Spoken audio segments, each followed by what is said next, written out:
Indian stocks versus global stocks. For decades, I invested only in Indian equities. There was no reason to look beyond Indian equities. We could find ample opportunities to deploy the capital we wanted to deploy in Indian equities. It was exciting to invest only in Indian equities. We could not think beyond Indian equities. But over the last few years,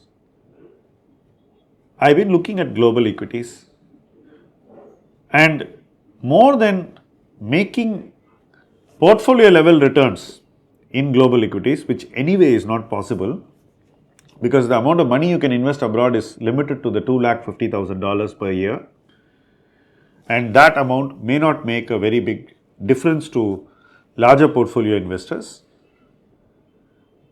The curiosity of learning about another market, studying businesses which are global and present all around us, has been very fascinating and luring. That's what drew me to global investing, and I started investing long before COVID, but have made it a habit to invest regularly in the last few years.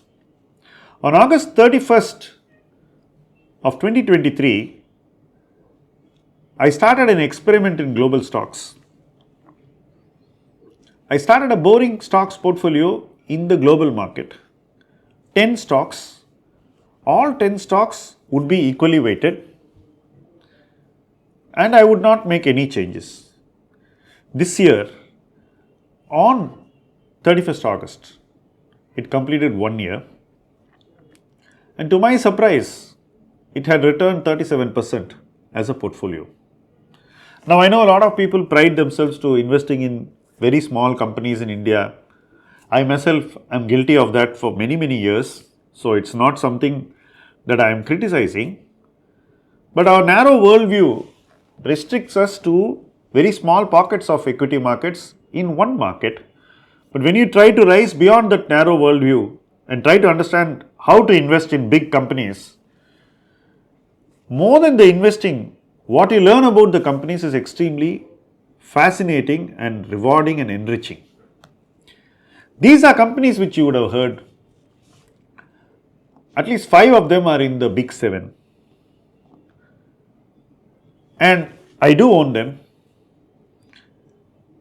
And in this portfolio of 10 stocks, there's only one stock that I missed buying, which is Costco. I hit myself on my head because I did 2 visits to the United States and visited Costco multiple times. Enjoyed the shopping experience, but still somehow missed buying the stock.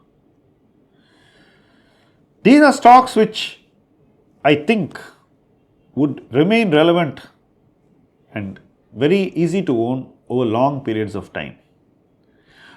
But the most important thing that fascinates me about these companies is they are significantly more attractively valued than their Indian peers or comparable Indian companies. For example, Crocs is cheaper than any Indian footwear brand, and is probably going to grow at a very reasonable rate, which is not too far from the Indian growth rate. Such relative undervaluation attracts me a lot, and I have been owning this stock for quite some time. It's almost made far superior return than any Indian footwear brand you can think of in the last 1 year and beyond. Similarly, Starbucks is cheaper than, let's say, a Tata Consumer or any Indian beverage brand, and I believe that it should again get back to doing great. Amazon and Alphabet don't need much explanation. I particularly am very attracted towards Alphabet in the current scenario. I've been buying it. I think YouTube is a great property and Alphabet is going to do extremely well. And they are trendsetters in advertising. Yes, they seem to be a little behind on AI, but you never know when they will catch up. Apple is again a company which is going to be the consumer brand of India. because on no consumer brand will Indians spend as much money in the near future. Apple is going to be the most desired Indian consumer product. I say Indian because it's made in India and is going to be sold in India, but the shareholding has to be there.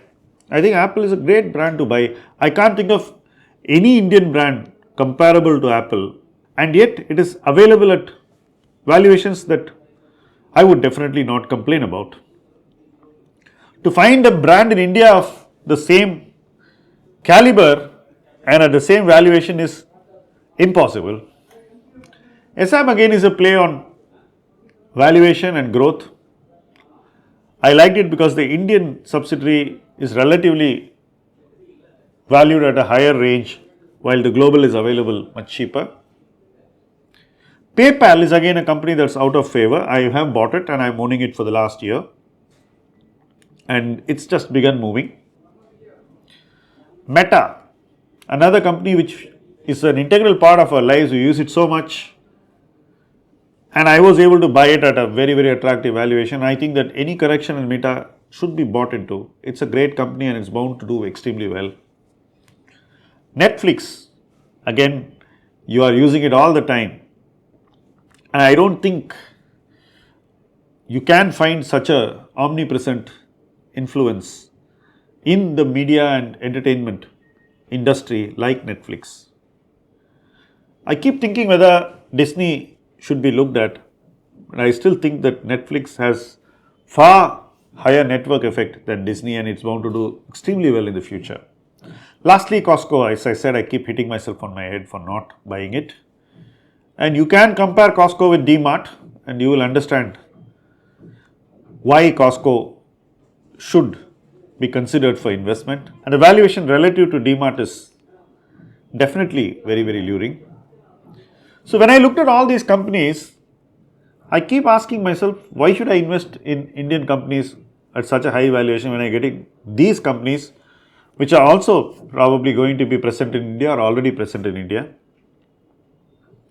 And I definitely have a higher margin of safety in these global stocks. I know some of you might point out to the sharp cut in these prices, but after a year, I've still done quite well in these companies, and if they come down, you can buy more. And there's one interesting thing that I'm doing in these global stocks. I don't want to buy anything to sell.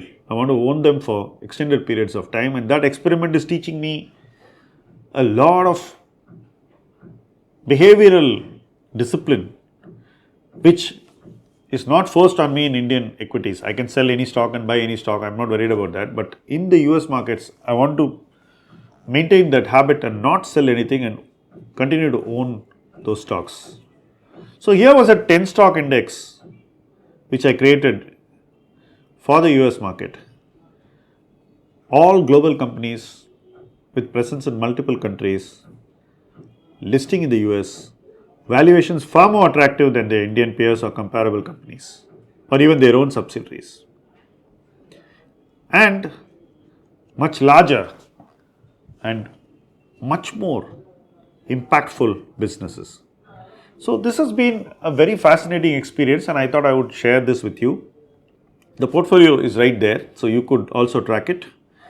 Interestingly, over the same period, the Nasdaq 100 made 30% return. This portfolio made 37% return. Not bad for a novice in the US markets. But more importantly, the learnings and enjoyment of this exercise has been very fulfilling. My colleagues asked me a question whether on August 31st of this year I am going to make any changes to this portfolio. I chose not to. I am going to hold the same portfolio the next 1 year. So it will be fun tracking. Obviously, if the stock price is correct, I would again nibble into them, buy more and scale up my position. Learning to invest only in a set of stocks and holding on to them for extended periods of time looks very simple, but is not easy. I am trying this in the global market. I have also told many of you to try the same thing in the Indian market, and I would bring you videos which explain what I have done in the Indian market with my boring stocks index soon. Thank you for being on this channel. Do share it with your friends.